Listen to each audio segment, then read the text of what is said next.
Formula One is supposed to be where the best drivers in the world go to prove themselves. So, how the hell did these guys get in? Seriously, with all the talent out there, how did anyone look at these drivers and think, yeah, that guy's ready for a multi-million-dollar race car?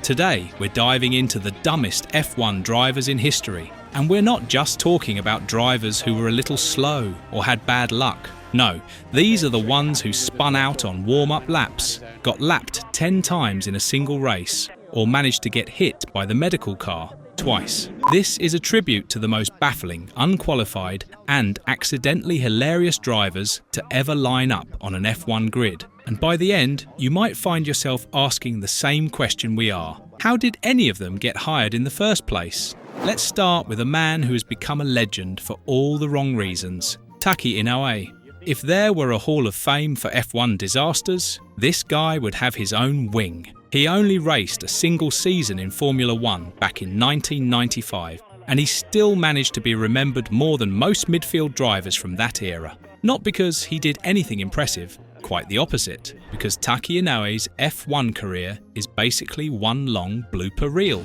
On the track, he was slow, comically slow. Getting lapped was standard. Getting lapped twice wasn't even a shock. His car was bad, sure, but his driving was worse. You know you're not F1 material when you're more of a moving chicane than an actual competitor. But the real highlights came off the racing line, and by highlights, I mean absolute clownery. During the Hungarian Grand Prix, Inoue's car caught fire. Pretty standard stuff. But instead of waiting for the marshals, Taki decided to handle it himself. So he grabbed a fire extinguisher, ran back to his smoking car, and got run over by the safety car. Like, actually hit and knocked over while playing firefighter.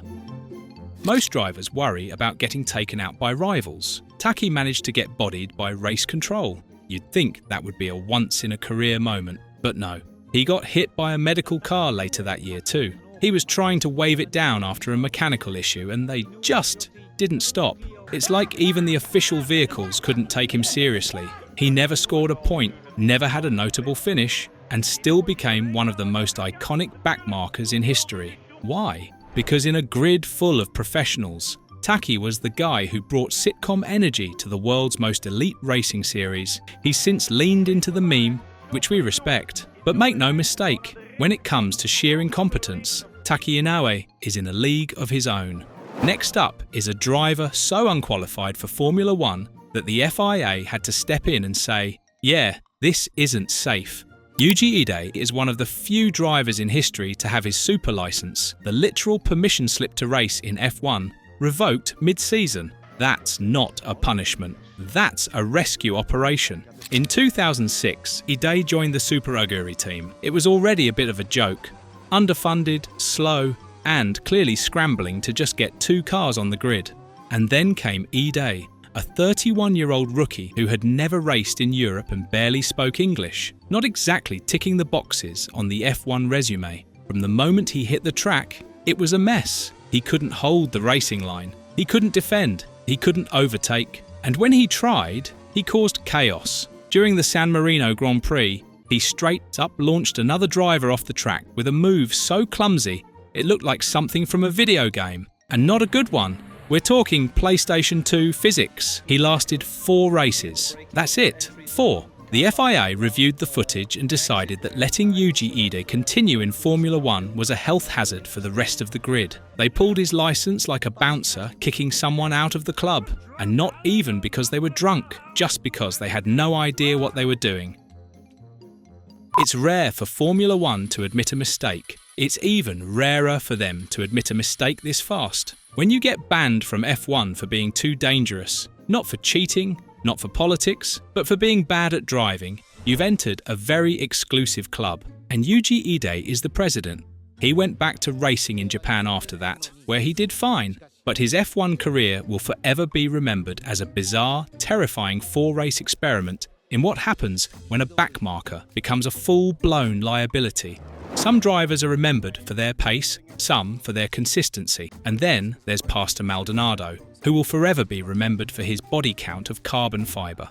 On paper, Maldonado shouldn't be on this list. He won a race, he had real pace, he wasn't a pay driver in the traditional sense, but the reason he's here, and honestly, ranked this high is because no one in F1 history has ever crashed with more dedication, creativity, or frequency. Let's start with the basics. Maldonado entered Formula One with Williams in 2011.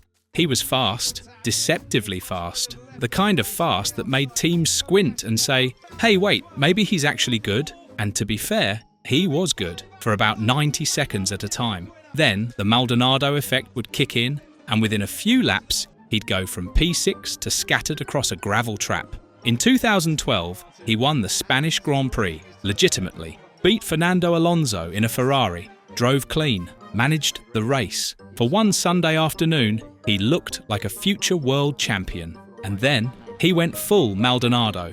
That same season, he racked up 10 retirements and more penalties than the rest of the grid combined. If you watched any random onboard from 2012, there was a 50-50 chance it ended with Maldonado in a wall or in someone else's rear wing. He didn't discriminate either. He'd take out rookies, veterans, teammates, marshals, anyone in the blast radius, crashes in qualifying, crashes in the race, crashes in practice. At one point, he earned 5 penalties in a single weekend. That's not racing, that's performance art. And then there were the fights. He once retaliated against Lewis Hamilton by intentionally driving into him after a session. That's not a racing incident, that's a hit job. His reputation became so chaotic that fans started placing bets on how he'd crash each weekend. Front wing, rear end, entire car into orbit. The possibilities were endless, and Williams, bless them, tried to keep defending him. He just needs to mature, they'd say, as he turned turn 1 into a bumper car track for the 3rd race in a row. By the time he left F1 in 2015, Maldonado had become a meme, a legend, and a cautionary tale. The kind of driver who could deliver magic right before delivering your front suspension to the afterlife. He wasn't the worst on paper, but when it came to raw, reckless chaos, nobody did it like Pasta. Andrea de Cesaris was Formula One's original crash king. Long before Maldonado was yeeting himself into barriers, de Cesaris was out there setting records for how not to finish races. He entered 208 Grand Prix and DNF'd in 148 of them. That's not a racing stat, that's a cry for help. He started his F1 career in 1980, and from the jump, it was clear the man had 2 speeds, fast and wrecked. He had talent, no doubt. You don't get to race for McLaren, Alfa Romeo or Jordan without some ability. But Andrea had a special gift, an unshakable commitment to putting his car into a wall. He didn't care if it was practice, qualifying, the first lap or the final one. De Cesaris was always one snap of oversteer away from a write-off. At McLaren in 1981, Ron Dennis basically gave up on him mid-season. Why? Because Andrea managed to crash over 20 times in 1 year, in an era when cars were built like tanks. Imagine what he could have done with modern carbon fibre. Probably created his own gravel trap ecosystem. Teammates feared him, mechanics hated him, sponsors winced every time he got in the car. And yet, teams kept signing him. Why? Because when he did keep it on the track, he was genuinely fast. He even came close to winning a race once, the 1983 Belgian Grand Prix, but his engine gave up, likely out of sheer anxiety. The nickname, Andrea de Crasheris, wasn't just a clever pun, it was a lifestyle. He was like the Wile E. Coyote of F1, always charging in at full speed, only to be derailed by his own chaos. In fact, the FIA probably created the term driving standards specifically with him in mind. And the best part, he raced in F1 for 14 seasons. 14. In today's world, that's Fernando Alonso longevity. But instead of podiums and championships, de Cesaris gave us a highlight reel of high-speed mistakes and the kind of aggressive optimism that says, yeah, I can definitely take that corner flat. He may not have won a race, but in the hearts of crash historians everywhere, Andrea de Cesaris remains an all-time legend. If Formula One had a participation trophy, it would be shaped like Ricardo Rossit's helmet. Rossit came into F1 in the late 90s, a golden era of talent and raw competition. And then there was Ricardo. He raced for 2 of the worst teams of the decade, Footwork and Lola. But don't let that fool you. It wasn't just the car, it was very much the driver too. His debut in 1996 with Footwork was forgettable, a season of DNFs and back row starts. But it got worse, because in 1997 he joined the new Lola team. Now, calling Lola underprepared is an understatement. They showed up to the first race in Australia and failed to qualify by 11 seconds. Not off pole, off the 107% rule. That car was so slow it was practically a static display. To be fair, Rosset wasn't the only one to suffer, but things didn't improve when he moved to Tyrrell in 1998. That year became his true legacy, being so consistently bad that his own team publicly questioned his abilities. At Monaco, the most prestigious and technical track on the calendar, Rosset failed to qualify again. And according to team boss Craig Pollock, he wasn't F1 material. That's from his own boss. Imagine your manager at work telling the media that you're simply not qualified to do your job and still making you finish the year. The mechanics at Tyrrell reportedly wore shirts that said, "Rosset, it's not my fault." That's not banter, that's open rebellion. To make matters worse, Rosset was reportedly difficult to work with, constantly blaming the car, the setup, the wind direction, anything but himself. At one point, his radio comms during a session were so unhinged that fans thought he was being pranked. He wasn't. That was just Rosset being Rosset. He never scored a point. He never came close. His highest finish was 8th, in a race where half the field retired. And after Tyrrell collapsed and became BAR, Rosset was not invited along. F1 had seen enough. In the end, Rosset wasn't dangerous. He wasn't chaotic. He was just bad. Like, this guy might be better off selling the tyres than driving on them bad. And in a sport where even the worst drivers are still incredibly fast, being memorably bad takes a special kind of talent. If Formula One is supposed to be the pinnacle of motorsport, then Jean-Denis Delétraz is the reminder that sometimes the summit has a few potholes. Delétraz competed in just 3 races across 2 seasons in the 90s, and in that tiny sample size, he managed to leave a massive impression by being unbelievably slow. Like, getting blue flagged after 5 laps, slow. Like, was he driving with one hand and eating a croissant? Slow. His most infamous appearance came at the 1995 Portuguese Grand Prix. After 14 laps, he was already 40 seconds behind the next slowest car. By lap 10, he'd been lapped. Not by the leaders, by midfielders. There's backmarker pace, and then there's, should this guy even be on the same racetrack? What is Delétraz doing? Pace. Commentators were baffled. Marshals were tense. Even other backmarkers were annoyed. Drivers trying to overtake him had to plan it like a chess move because he wasn't just slow. He was unpredictable. He'd drift offline randomly, brake early, brake late, or just sort of meander around like he was on a Sunday cruise. Honestly, it was like putting a Formula One car in the hands of someone who'd only driven rental scooters.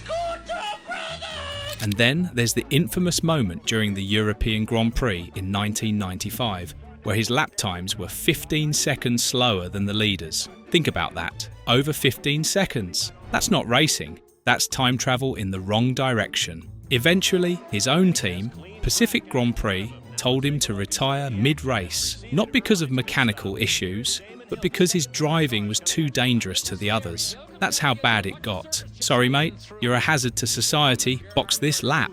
So why was he in F1 at all? Well, money. Surprise. Delétraz came with sponsorship cash, which struggling teams desperately needed. He wasn't a racer, he was a walking invoice with a helmet. He later claimed the car was undrivable, and that he wasn't given enough support, but let's be honest. When you're 15 seconds off the pace, it's not the car, it's you. A cone would have been harder to pass. Delétraz left F1 quietly and went on to race in other series, where he did fine. But in Formula One, he'll always be remembered as the guy who turned every qualifying session into a hazard warning and proved that, yes, you actually can be too slow for F1. Sakon Yamamoto was one of those drivers who always seemed to appear when something went wrong. Like a substitute teacher in racing overalls, he'd show up mid-season, hop into a car he barely fit in, and proceed to do absolutely nothing memorable.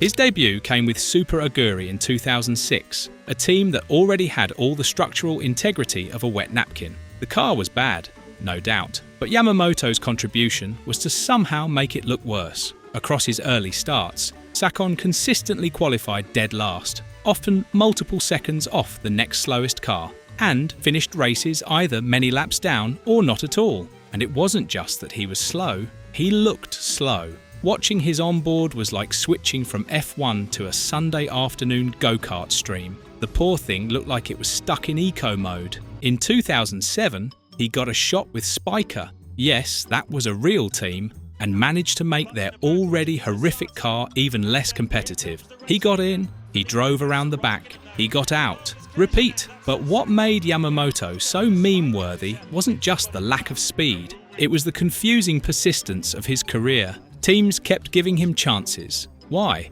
Well, money, obviously, but also because he was nice. By all accounts, Yamamoto was polite, professional, and very marketable in Japan, which is great for press conferences, but not so helpful when you're qualifying 4 seconds off your teammate. Then came 2010 with HRT, the laughably bad team where careers went to die. That year, he replaced Bruno Senna, yes, that's Senna, and the internet collectively went, huh? He also replaced Karun Chandok, who had actually been doing decently. Sakon's job? Finish races, which he occasionally did, but always at the very back, usually battling with broken cars or lapped traffic. He ended up starting 21 races in total and scored 0 points. His best finish was 12th, and that only happened because half the grid crashed or DNF'd. But hey, give him this, he didn't crash that often. That's because you need to be pushing the limit to exceed it. Sakon never got close. He existed in a safe little bubble of understeer and early braking. In the end, Sakon Yamamoto was harmless. Not reckless, not dangerous, just thoroughly mediocre. The kind of driver you'd forget was in the race until the classification graphic reminded you. He wasn't the worst on this list, but he may have been the most forgettable. No list of F1 disasters would be complete without mentioning Nikita Mazepin, aka Maze Spin, aka the human embodiment of a locked-up rear axle. From the moment he was announced at Haas in 2021, the internet erupted, and not in a good way. His reputation preceded him, and not because of junior series domination or karting brilliance. No, Mazepin became infamous thanks to a viral video, a wealthy father who basically bought him a seat, and a name that quickly became the punchline to every F1 joke. Let's talk racing. In his very first F1 race, he spun out on the first lap. Not the first lap of practice, the actual race. 3 turns in, and the Haas was facing backwards like it had second thoughts about being on track at all. From there, the spins just kept coming. Practice spins, qualifying spins, race spins, wet weather, dry weather, didn't matter. The car could be on rails and Mazepin would still find a way to rotate it.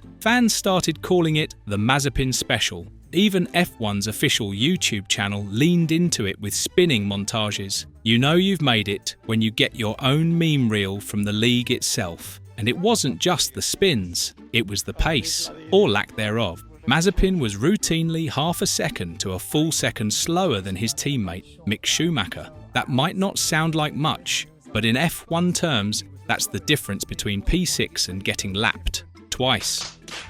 And when the only car you're fighting is your teammate, that gap becomes a spotlight. Then there were the blue flags. Oh God, the blue flags. Mazepin had a special relationship with them, by which we mean he ignored them constantly. Drivers trying to lap him would have to spend extra laps stuck behind a weaving Haas, while race engineers screamed into radios like they were ordering pizza through a tunnel. In one race, Lewis Hamilton, got stuck behind Mazepin long enough to nearly compromise his entire strategy. When you're interfering with the GOAT just by existing, it's not a good look. Now, was all of it entirely his fault? Haas gave him a tractor disguised as a race car. That's true, but Mick Schumacher had the same equipment and spun about 90% less. The difference was clear. One was a rookie learning. The other looked like he was still on the simulator trying to figure out where the brake pedal was. And let's not forget the off-track reputation between questionable behaviour,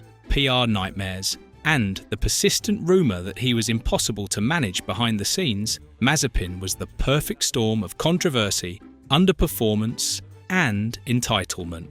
F1 isn't a soap opera, but Mazepin came close to making it one. Eventually, Haas pulled the plug, publicly and permanently. And while Mazepin threatened legal action and talked about a comeback, the rest of the paddock quietly moved on. There was no petition, no hashtag #BringBackMazepin, just a collective sigh of relief and a few awkward jokes on commentary. In the end, Mazepin will be remembered not for points or overtakes, but for spins, flags, and fury. He was the kind of driver who made you miss backmarkers who at least stayed on the track. A brief, chaotic chapter in F1 history, and one the sport has no intention of revisiting.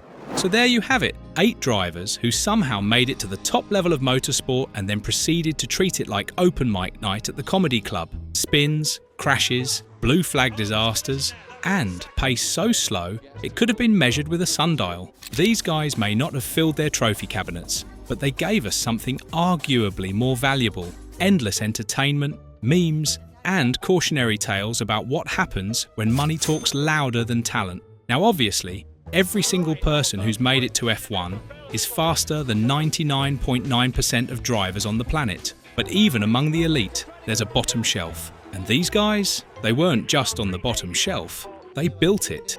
Let me know in the comments who you think deserves to be added to the list. Did we miss someone worse? Was Maldonado actually just misunderstood? Is Mazepin's spin compilation a modern art piece?